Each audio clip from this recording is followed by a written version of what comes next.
এই যে এই মাছগুলোই তো সেদিনে নিলাম, পাঁচমিশালি। এই টাইপের মাছ আমার আসলে ভালো লাগে। বলছি ওকে যে এই ছোট ছোট এই বলের বাচ্চাগুলো দিও না, তুই কথাই শুনেনি, সে একদম কথা শুনেনি। এগুলো বেলে মাছ, আর এটা হচ্ছে কি যেন বাইম মাছ, আর এগুলো তো আমরা গুচি মাছ বলি। খেয়ে দেখি কেমন। আর এই যে একটা বলছিলাম এই চিংড়িটা, আচ্ছা ঠিক আছে দিয়ে দে। এগুলো এখন কাটবো, রান্না করব, তারপরে আমার রেস্ট, গোসল টোসল করে ফ্রেশ হব।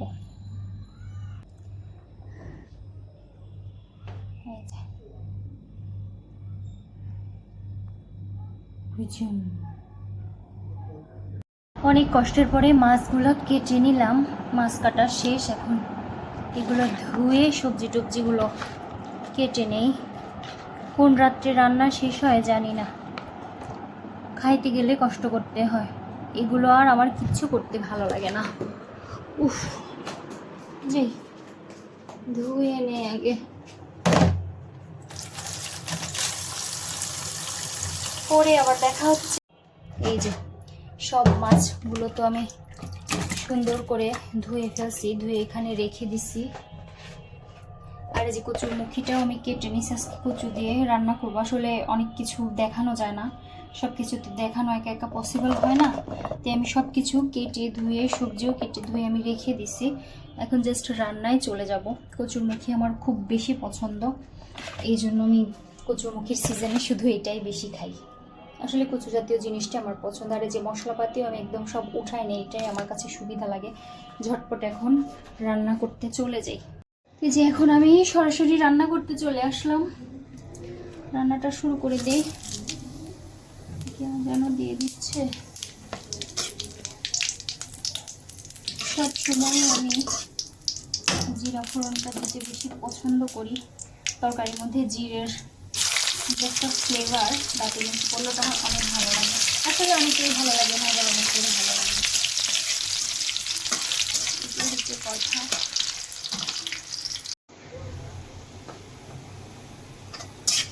পেঁয়াজগুলো কি পুড়ে যাইতেছস রে? হালুয়া পড়িস না কেন?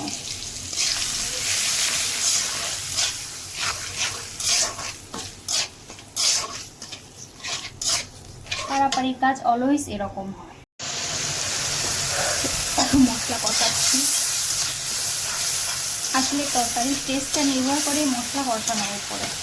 মশলাটা যত ভালো কষানো হবে তরকারির স্বাদ কিন্তু ততটাই বাড়ে কমে। মশলা কষানোটাই হচ্ছে আসল তরকারির কালার, স্বাদ, সব কিছু।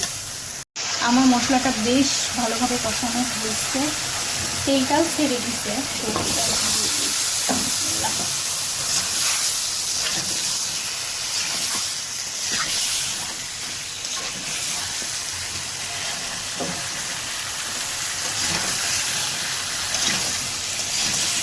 সব বাঁকা হয়ে যাচ্ছে, এক হাত দিয়ে না ধরলে হয়। কিছুক্ষণ কষানোর পরে আমি আসলে মাছগুলো দিব, কারণ অনেক সময় কচু শক্ত শক্ত হয়ে থাকে, সিদ্ধ হতে চায় না। এই জন্য আমি আগে বেশ কিছুক্ষণ আজকে কচুটা কষিয়ে নেব, পানি টানি দিয়ে সিদ্ধ করে নেব, তারপরে মাছ দিব। কারণ মাছটা তো আজকের মাছ সব নরম জাতীয় মাছ, এগুলো মাছ সিদ্ধ হতে বেশি সময় লাগে না। দেখি এখন কি অবস্থা এটার। এখন মাছটা দিয়ে দেয়া যায় আর কি।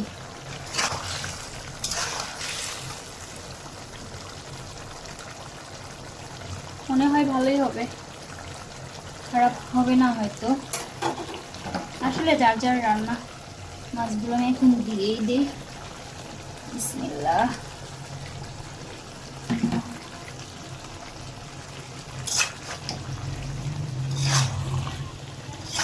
একা একা কষ্ট করে এক হাতে ক্যামেরা ধরে থাকা আর আরেক হাতের রান্না, এই যে কি বড় কষ্টের, যারা করি তারাই একমাত্র বুঝবে। অনেকে এখন বলতে পারেন যে তাহলে কেন করেন।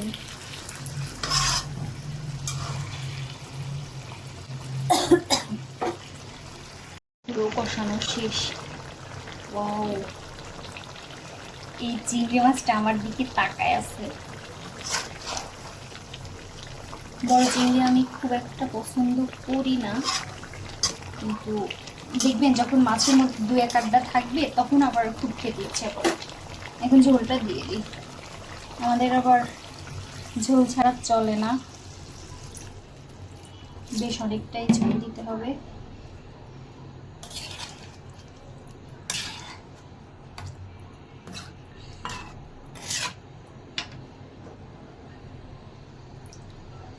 বাস,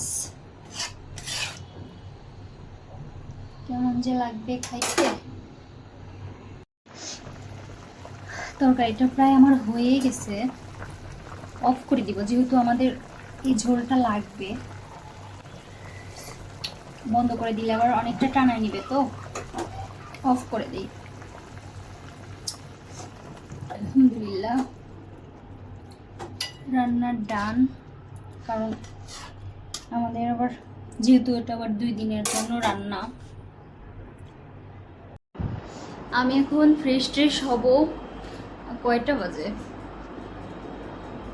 9টাই বেজে গেছে।